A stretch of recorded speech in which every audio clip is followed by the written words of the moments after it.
Hello and welcome everyone. आज का हमारा जो वीडियो लेक्चर है उसमें हम कंटिन्यू करेंगे जो ASRB नेट प्लांट पैथोलॉजी की लेक्चर सीरीज में हम प्लांट बैक्टीरियोलॉजी के बारे में बात कर रहे थे। और प्लांट बैक्टीरियोलॉजी में हमने जो फर्स्ट लेक्चर था उसके अंदर कुछ इंपॉर्टेंट चीज़ें डिस्कस की थी, जैसे कि कॉमन बैक्टीरिया की सेल स्ट्रक्चर क्या है, उसके जो भी कॉमन कैरेक्टरिस्टिक्स थे, राइबोसोम्स के बारे में किन किन चीज़ों से मिलकर बनी है, कहाँ से क्वेश्चन पूछे जा सकते हैं। अब हम स्टार्ट कर रहे हैं मीजोसोम। मीजोसोम बेसिकली क्या होता है, जब हमने लास्ट लेक्चर के अंदर बैक्टीरिया की सेल स्ट्रक्चर के बारे में डिस्कस किया था तो हमने पढ़ा था कि जैसे सपोज कि ये कोई बैक्टीरिया है, इसकी सेल वॉल है और इसकी ये सेल मेम्ब्रेन है जिसकी इनवर्ड इनसाइड जो फोल्डिंग होती है उसे ही हम क्या बोलते हैं, मीजोसोम बोलते हैं। ये मीजोसोम बेसिकली जो यूकेरियोटिक ऑर्गेनिज्म में जो माइटोकॉन्ड्रिया होता है उसके सिमिलर होता है। इट मीन्स कि यहाँ पर ATP वगैरह से रिलेटेड जो भी मैकेनिज्म, जो भी प्रोसेसेस होती हैं वो कहाँ होती हैं, मीजोसोम में होती हैं। लेकिन यहाँ पर ध्यान रखने वाली बात यह है कि क्वेश्चन पूछा जाता है कि प्रोकैरियोटिक सेल के अंदर न्यूक्लियर डिवीजन में कौन सा ऑर्गन पर्टिकुलरली रेस्पॉन्सिबल होता है, तो मीजोसोम। इसके अलावा सेप्टम के फॉर्मेशन में और हाइड्रोलाइटिक एंजाइम्स के फॉर्मेशन में और स्पोर के फॉर्मेशन में भी मीजोसोम का एक काफ़ी इंपॉर्टेंट रोल है। इसके अलावा जो मीजोसोम्स हैं उनको कॉन्ड्रियोइड्स के नाम से जाना जाता है। तो बेसिकली सबसे पहली बात पूछी जाती है कि ये इनफोल्डिंग होती है सेल मेम्ब्रेन की। इसके अलावा जो पर्टिकुलरली यहाँ पर रेस्पिरेटरी एक्टिविटीज़ होती हैं, जहाँ पर कि यूकेरियोटिक ऑर्गेनिज्म में रेस्पिरेटरी एक्टिविटीज़ कहाँ होती हैं, माइटोकॉन्ड्रिया में होती हैं, और प्रोकैरियोट्स में ये मीजोसोम में होती हैं। यहाँ इसके अलावा मीजोसोम जो है वो न्यूक्लियर डिवीजन यानी कि हम बोल सकते हैं कि सेल डिवीजन के अंदर भी पार्टिसिपेट करता है, सेप्टम के फॉर्मेशन में हेल्प करता है, स्पोर फॉर्मेशन। स्पोर यहाँ पर एंडोस्पोर, जिसकी हम आगे भी बात करेंगे। एंडोस्पोर्म बेसिकली एक रेस्टिंग स्ट्रक्चर होती है बैक्टीरिया की, जो कि बेसिकली आपको क्लोस्ट्रीडियम और बेसिलस बैक्टीरिया में देखने को मिलेगी। हम पर्टिकुलर एग्जांपल्स पढ़ेंगे gram positive and negative bacterias के। तो जो ग्राम पॉजिटिव बैक्टीरियाज में इंपॉर्टेंट एग्जांपल आते हैं उसे आप BSC से याद रख सकते हैं। यहाँ पर बेसिलस और जो क्लोस्ट्रीडियम है उसके अंदर एंडोस्पोर का फॉर्मेशन देखने को मिलता है। और एंडोस्पोर्म बेसिकली एक हार्ड स्ट्रक्चर होती है जो कि डोरमेंट स्ट्रक्चर हम बोल सकते हैं बैक्टीरियल सेल की। इसके अलावा हाइड्रोलाइटिक एंजाइम की सिक्रेशन के लिए भी मीजोसोम जो है वो रेस्पॉन्सिबल होता है।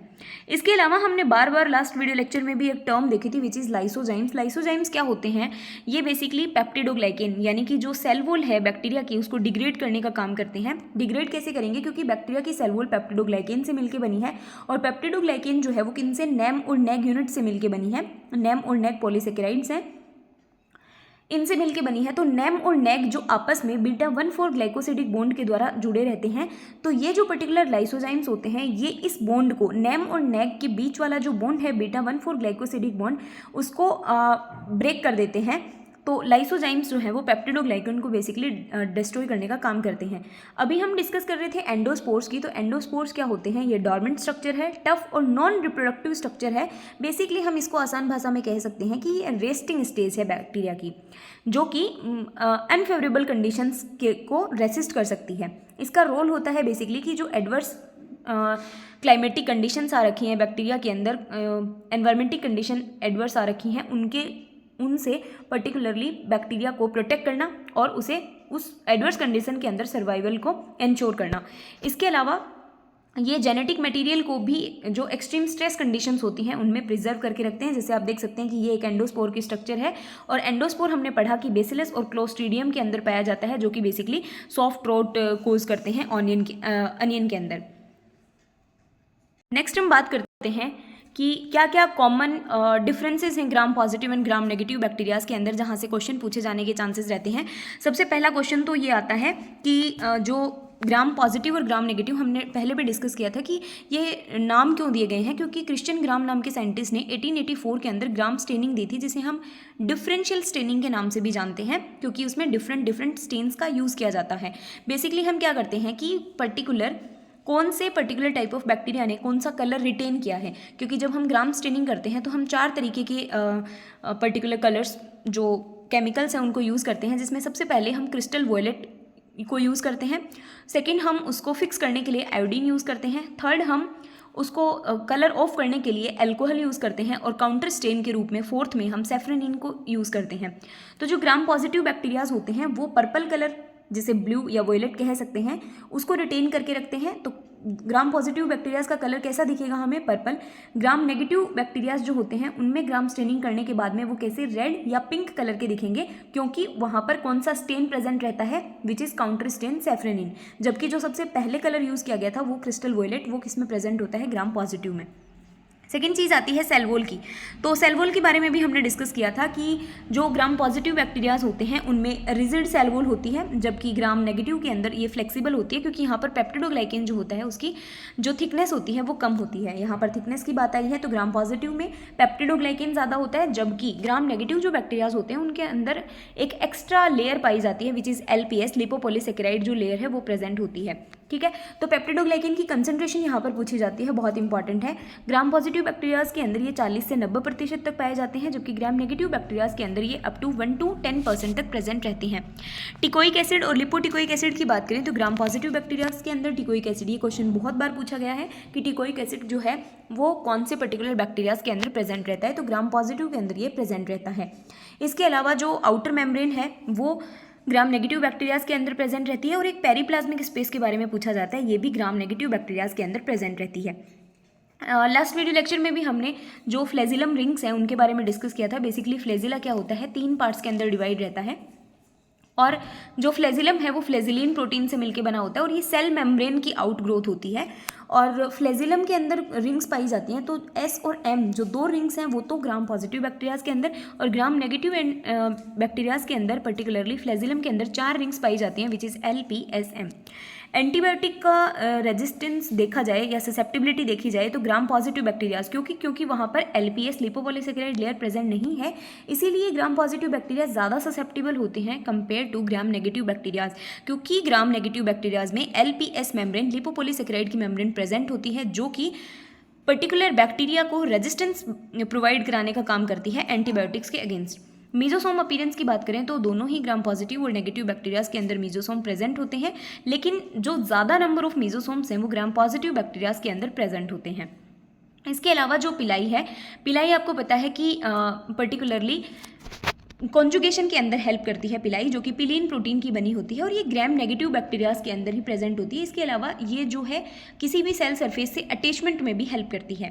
अगर हम एग्जांपल्स की बात करें बैक्टीरियाज के अंदर, तो आप जो ग्राम पॉजिटिव बैक्टीरियाज हैं उनको एक ट्रिक BSC से याद रख सकते हैं। BSC which is bacillus, S से स्ट्रेप्टोमाइसिस एंड C से क्लेविबैक्टर एंड क्लोस्ट्रीडियम। जबकि जो ग्राम नेगेटिव बैक्टीरियाज होते हैं वही ऑल ज़्यादातर रेस्पॉन्सिबल होते हैं for the diseases in plants, like Xylella हो गया, राल्स्टोनिया होगा, Pantoea, Xanthomonas, Erwinia, Agrobacterium etcetera. Next हमारे एक टर्म आती है which is fastidious vascular bacteria. देखो FVB, यहाँ पर 3 टर्म्स हैं विच इज़ फास्टिडियस। फास्टिडियस का मतलब होता है कि ऐसे स्पीसीज जिनको ग्रो करने के लिए स्पेशल रिक्वायरमेंट्स हों, कि हम इनको ग्रो तो कर सकते हैं बाहर आउटसाइड पर, या मतलब एक पर्टिकुलर प्लेस चाहिए इनको सर्वाइव करने के लिए। वेस्कुलर का मतलब हो गया वेस्कुलर बंडल, जिसमें आप जाइलम और फ्लोएम को कंसिडर करते हैं, और बैक्टीरिया इट मीन्स कि ये ऐसे बैक्टीरिया होंगे जिनको एक स्पेशल रिक्वायरमेंट क्या चाहिए, जाइलम या फिर फ्लोएम चाहिए, ये वहीं पर सिर्फ सर्वाइव कर सकते हैं। तो यहाँ पर आप देख सकते हैं फास्टिडियस वेस्कुलर बैक्टीरिया को तीनों टर्म से समझाया गया है। फास्टिडियस का मतलब स्पेशल न्यूट्रिशनल रिक्वायरमेंट, वेस्कुलर का मतलब जो कि लिविंग वेस्कुलर टिश्यूज़ के अंदर रहते हों which is xylem and phloem, और बैक्टीरिया का मतलब हो गया कि प्रोकैरियोटिक ऑर्गेनिज्म, जिनको कि पहले RLO रिकॉर्ड्सिया लाइक ऑर्गेनिज्म के नाम से भी जाना जाता था।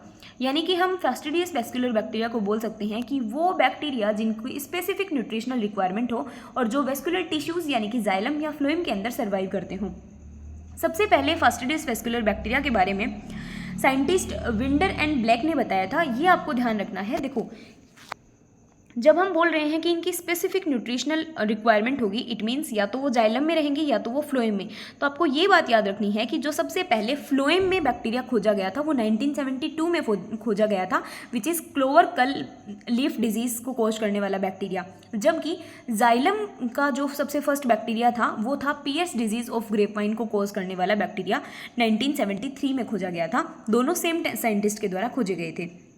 कैरेक्टरिस्टिक्स की बात की जाए तो देखो, इनकी जो सेल वॉल होती है वो बेसिकली एंडुलेटेड होती है, मतलब बिल्कुल भी उसकी शेप साइज जो है वो निर्धारित नहीं होती। इस तरीके से अंडुलेटेड होती है सेल वॉल, ये एफ्लेजिलेटेड होते हैं यानी कि नॉन मोटाइल होते हैं, जाइलम और फ्लोएम टिश्यूज के अंदर प्रेजेंट होते हैं और टेट्रासाइक्लिन और पेनिसिलिन के लिए सेंसिटिव होते हैं, ध्यान रहे फास्टिडियस वेस्कुलर बैक्टीरिया।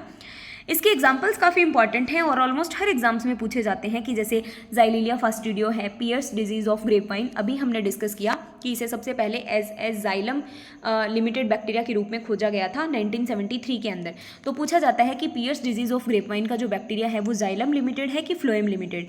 सेकेंड है लीफिसोनिया जाइली जो कि रेटून स्टंटिन डिजीज कोज करता है शुगर केन के अंदर, ये भी पूछा जाता है कि ये जाइलम लिमिटेड है या फिर फ्लोएम लिमिटेड। इसके अलावा सिट्रस HLB जिसे हुआंग लॉन्गबिंग, इसे ही सिट्रस ग्रेनिंग ना आपने सुना होगा, सिट्रस ग्रेनिंग के नाम से जाना जाता है, जिसे कोज करता है कैंडिडस लिब्रोबैक्टर और सिट्रस ग्रेनिंग को जो ट्रांसफर करता है वो करता है सिट्रस साइला जिसका साइंटिफिक नेम है डायफोरेना सिट्राई। नेक्स्ट हम बात करते हैं पाइलस की। पाइलस आप सभी को पता है कि ध्यान रहे कि ये लेटिन वर्ड से डिराइव हुआ है जिसका कॉमन मतलब है हेयर। कई बार ऐसा होता है कि बहुत बेसिक जगह से हमसे क्वेश्चन पुटअप कर लिया जाता है, जैसे कि पाइलस जो है वो कौन सा वर्ड है, ये क्वेश्चन भी पूछा जा सकता है, राइट। इसके अलावा हमने पहले भी डिस्कस किया है कि जो पिलाई है वो हेयर लाइक एपेंडेज होता है और इसका जो मोस्ट इंपॉर्टेंट फंक्शन पूछा जाता है कि एक तो ये पिलीन प्रोटीन से मिलकर बना होता है और दूसरी चीज़ कि इसका जो पर्टिकुलर काम है वो है कि ये सेक्स या फिर कॉन्जुगेशन के अंदर हेल्प करता है, राइट। रोल ऑफ पिलाई के बारे में हम बात करें तो देखो, इसे सेक्स पिलाई के नाम से जाना जाता है, इसे सेक्स ऑर्गन के रूप में कंसिडर किया जाता है और ये जेनेटिक मटेरियल को कॉन्जुगेशन के थ्रू ट्रांसफर करने में हेल्प करता है from donor to recipient cell, यानी कि एक सेल होगी डोनर जिसमें कि जिसको कि जेनेटिक मटेरियल ट्रांसफर करना है टू द रेसिपिएंट सेल, तो पिलाई जो है वो हेल्प करती है और बेसिकली जो पिलाई होती है वो ग्राम नेगेटिव बैक्टीरियाज के अंदर ही प्रेजेंट होती है। पिलाई के डिफरेंट टाइप्स हो सकते हैं, जैसे टाइप फर्स्ट पिलाई, टाइप सेकंड पिलाई, टाइप फोर्थ पिलाई, मिनी पिलिंग, राइट। नेक्स्ट हम बात करते हैं फिम्बरी की। तो फिम्बरी जो है वो बेसिकली आप सभी को पता है कि फिम्बरी का कोई कॉन्जुगेशन वगैरह के अंदर कोई रोल नहीं होता है। तो फिम्बरी सिर्फ होस्ट की सेल से बैक्टीरिया के अटैचमेंट में हेल्प करती है। तो फिम्बरी जो होती है वो नॉन हेलिकल होती है, फिलामेंटस होती है और ये होस्ट सेल से अटैचमेंट में हेल्प करती है बैक्टीरियल सेल को। नेक्स्ट काफ़ी इंपॉर्टेंट है प्लाज्मिड, जिससे कि रिपीटेटिवली एग्जाम्स में क्वेश्चन पूछा जाता है कि जो टर्म प्लाज्मिड है वो इंट्रोड्यूस किया था लीडरबर्ग ने। लीडरबर्ग ने टर्म प्लाज्मिड दी थी। अब देखो प्लाज्मिड क्या होता है, बेसिकली 2-3 बातें एक साथ याद रखनी है आपको। जो प्लाज्मिड है, पहली बात तो ये जिसे हम प्लाज्मिड मान सकते हैं, देखो 2 तरीके के क्रोमोसोम्स जो हैं वो प्रेजेंट होते हैं बैक्टीरियल सेल में। पहला ये वाला क्रोमोसोम जो कि बैक्टीरियल सेल का मेन क्रोमोसोम है, क्रोमोसोमल जेनेटिक मटीरियल है, और सेकेंड वाला जो है जो कि राउंड यानी कि सर्कल में है वो है एक्स्ट्रा क्रोमोसोमल DNA जिसे हम प्लाज्मिड बोलते हैं। ये ट्रू क्रोमोसोम नहीं होता है, ठीक है। तो प्लाज्मिड के बारे में, एक तो ये सेल्फ रेप्लिकेट कर सकता है, इसीलिए हम इसे बायोटेक्नोलॉजी के अंदर यूज़ करते हैं। नेक्स्ट ये एक्स्ट्रा क्रोमोसोमल होता है, इट मीन्स कि ये एक्स्ट्रा है बैक्टीरियल सेल के पास में। और तीसरी चीज़ कि ये सर्कुलर DNA मॉलिक्यूल होता है, यहाँ पर भी DNA ही जेनेटिक मटीरियल के रूप में है, सेल्फ रेप्लिकेट कर सकता है ये, और ये एक्स्ट्रा क्रोमोसोमल DNA है। इसके अलावा ये प्लाज्मिड पाया कौन कौन सी सेल्स में जाता है, तो प्लाज्मिड जो है वो बेसिकली बैक्टीरिया में पाया जाता है और फंजाई में, ईस्ट में पाया जाता है। इट मीन्स कि हम कह सकते हैं कि ये जो है ये यूकेरियोटिक और प्रोकैरियोटिक दोनों तरीके की सेल्स में देखने को मिलता है। अगर ये सेंटेंस आता है तो आपका सही माना जाएगा, जबकि हम सिर्फ ऐसा नहीं कह सकते कि सिर्फ प्रोकैरियोटिक सेल के अंदर ही प्लाज्मिड पाया जाता है, क्योंकि आपको पता है कि फंजाई जो है वो यूकेरियोटिक ऑर्गेनिज्म के अंदर कंसिडर करते हैं, यूकेरियोटिक सेल के अंदर, और फंजाई के अंदर जो ईस्ट सेल है उसमें जो पर्टिकुलरली प्लाज्मिड है वो पाया जाता है। इसलिए हम कह सकते हैं कि यूकेरियोटिक और प्रोकैरियोटिक दोनों सेल्स के अंदर प्रेजेंट होता है। लेकिन ये ध्यान रखने योग्य है कि बैक्टीरिया के अंदर जो प्लाज्मिड होता है उसमें जो जेनेटिक मटेरियल होता है वो डबल स्ट्रैंडेड DNA के फॉर्म में रहता है, जबकि फंजाई यानी कि ईस्ट के अंदर जो पर्टिकुलर प्लाज्मिड प्रेजेंट होता है वो डबल स्ट्रैंडेड RNA के फॉर्म में प्रेजेंट होता है। और यहाँ पर प्लाज्मिड को हमने पहले ही बोला एक्स्ट्रा क्रोमोसोमल DNA है और सेल्फ रेप्लिकेटिंग है, राइट। नेक्स्ट आते हैं 2 टर्म्स, एपिसोम एंड मोबिलोम। एपिसोम क्या होता है, देखो अभी हमने डिस्कस किया कि ये कोई बैक्टीरिया की सेल है और यहाँ पर पर्टिकुलरली उस बैक्टीरिया का खुद का क्रोमोसोम है प्रेजेंट है और यहाँ पर प्लाज्मिड प्रेजेंट है।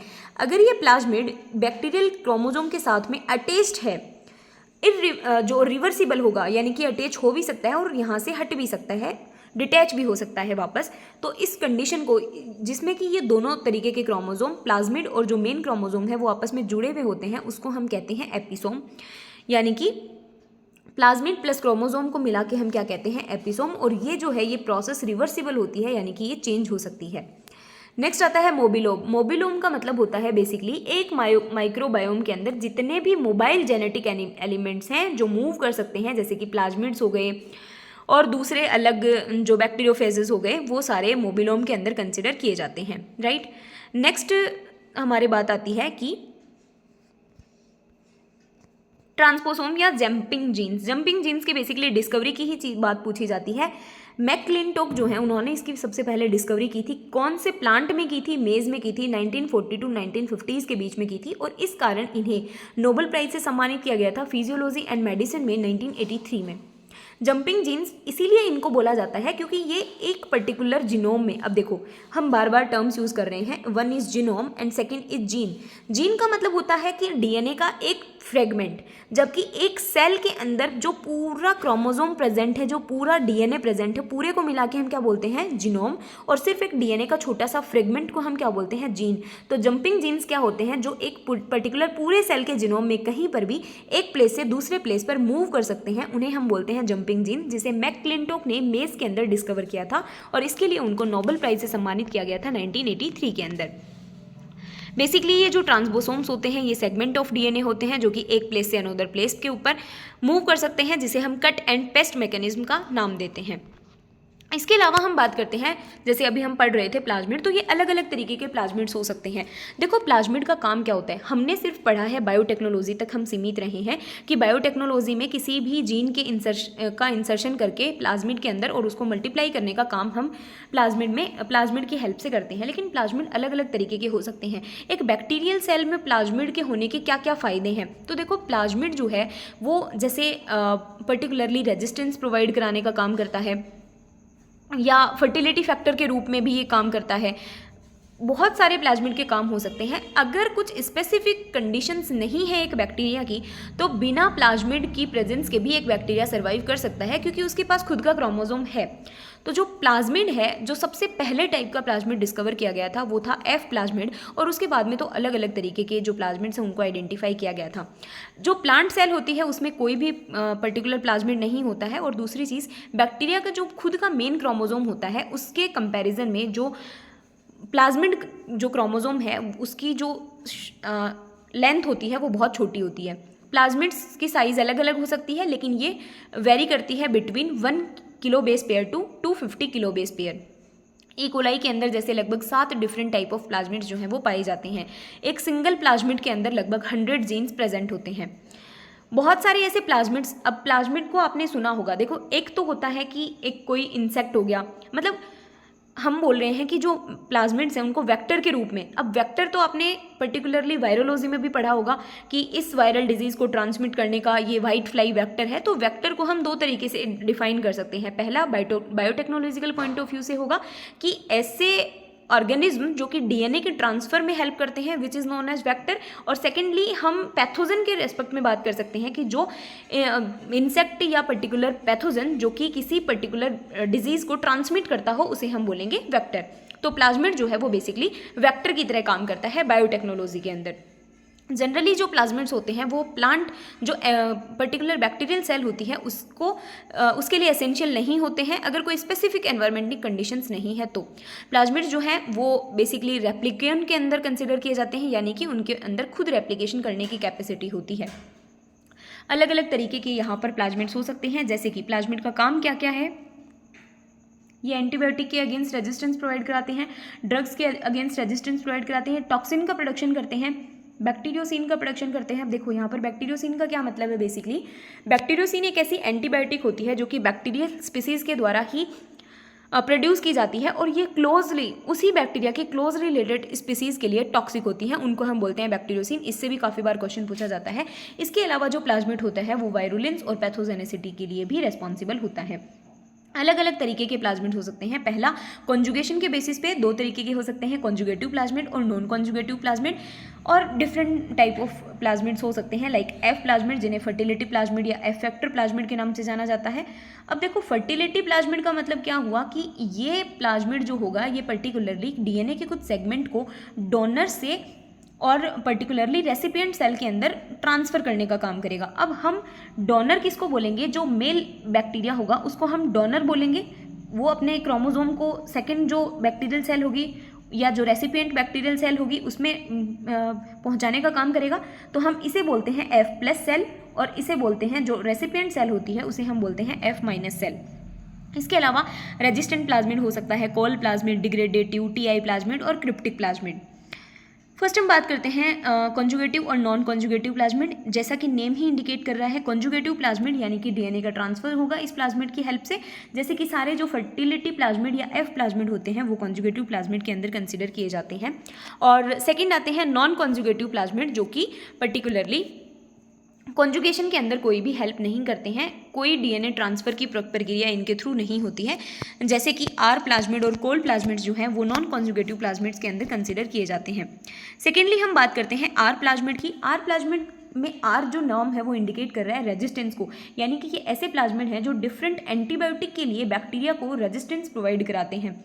जैसे कि एंटीबायोटिक्स हो सकती हैं tetracycline, penicillin, streptomycin, kasugamycin, chloramphenicol etcetera. For example RP4 plasmid जो है, जो कि शूडोमोनास में पाया जाता है, ये एंटीबायोटिक के लिए रेजिस्टेंस प्रोवाइड करता है शूडोमोनास में। नेक्स्ट है टीआई प्लाज्मिड, और काफ़ी इंपॉर्टेंट है। यहाँ पर टीआई प्लाज्मिड का नाम टीआई प्लाज्मिड इसलिए पड़ा क्योंकि इसकी फुल फॉर्म होती है ट्यूमर इंड्यूसिंग प्लाज्मिड, यानी कि ये ऐसा प्लाज्मिड है जो कि ट्यूमर को इंड्यूस करता है। आप सभी को पता है कि एग्रोबैक्टीरियम ट्यूमिनिफेशियंस के अंदर टीआई प्लाज्मिड प्रेजेंट होता है। टीआई प्लाज्मिड की सबसे पहले डिस्कवरी जेनन एट अल ने 1974 में की थी। ये क्वेश्चन पूछा जाता है कि टीआई प्लाज्मिड की डिस्कवरी किन्होंने की थी। टीआई प्लाज्मिड कौन से बैक्टीरिया के अंदर पाया जाता है, तो एग्रोबैक्टीरियम ट्यूमिनिफेशियंस के अंदर, और ये कौन से डिजीज करता है, तो crown gall of apple and pear जो है वो कोज करता है एग्रोबैक्टीरियम ट्यूमिनिफेशियंस। इसके अंदर टीआई प्लाज्मिड प्रेजेंट होता है। टीआई प्लाज्मिड की खोज सबसे पहले जेनन एट अल ने 1974 में की थी। अब देखो, ये जो टीआई प्लाज्मिड है उसकी बेसिक सी स्ट्रक्चर जो होती है उसके अंदर एक तो टीडीएनए प्रेजेंट होता है और दूसरा विर रीजन प्रेजेंट होता है। ये काफ़ी इंपॉर्टेंट है कि टीडीएनए के अंदर कौन कौन से रीजन्स प्रेजेंट होते हैं। तो देखो हम क्या पढ़ रहे हैं, टीआई प्लाज्मिड। टीआई प्लाज्मिड एक बैक्टीरिया विच इज एग्रोबैक्टीरियम ट्यूमिनिफेशियंस के अंदर प्रेजेंट रहता है। उस टीआई प्लाज्मिड के अगर स्ट्रक्चर की बात करते हैं जो कि पर्टिकुलरली रिस्पॉन्सिबल होता है गोल्स के फॉर्मेशन के लिए, उसमें एक तो टीडीएनए होता है और एक विर रीजन प्रेजेंट होता है। टीडीएनए के अंदर 3 पर्टिकुलर रीजन्स होते हैं, एक ऑक्सिन बायोसिंथेसिस का, एक साइटोकाइनिन बायोसिंथेसिस का और एक ओपाइन बायोसिंथेसिस का। तीनों रीजन्स पूछे जाते हैं कि टीडीएनए में कौन कौन से रीजन्स होते हैं, तो ऑक्सिन बायोसिंथेसिस, साइटोकाइनिन बायोसिंथेसिस और ओपाइन बायोसिंथेसिस।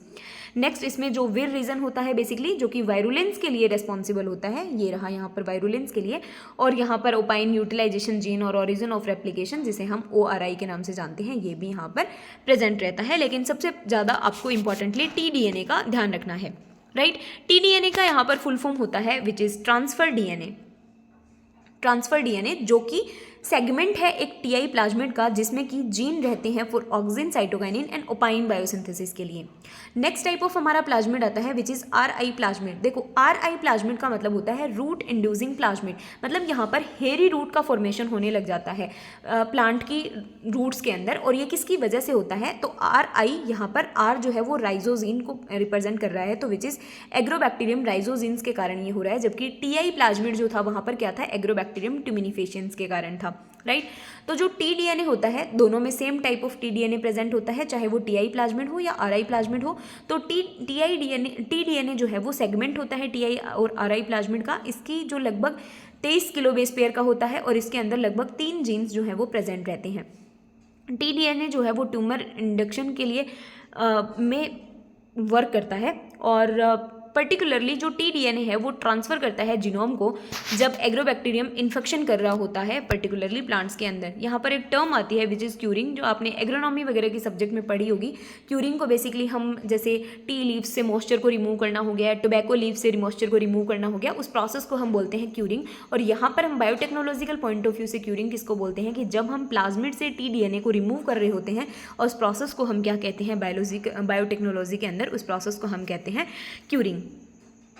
ये था हमारा बेसिक जो भी बैक्टीरियल सेल के बारे में था, जहाँ जहाँ से क्वेश्चन पुटअप किए जा सकते हैं। अब हम नेक्स्ट धीरे धीरे जो है पर्टिकुलरली एडवांस बैक्टीरियोलॉजी की तरफ चलते जाएंगे, जिसमें हम नेक्स्ट वीडियो लेक्चर में स्टार्ट करेंगे classification and nomenclature of phytopathogenic prokaryotes, जिसमें हम Bergey's manual of systematic bacteriology and determinative bacteriology के अकॉर्डिंग किस तरीके से इसका क्लासिफिकेशन किया गया है उसके बारे में डिस्कस करेंगे।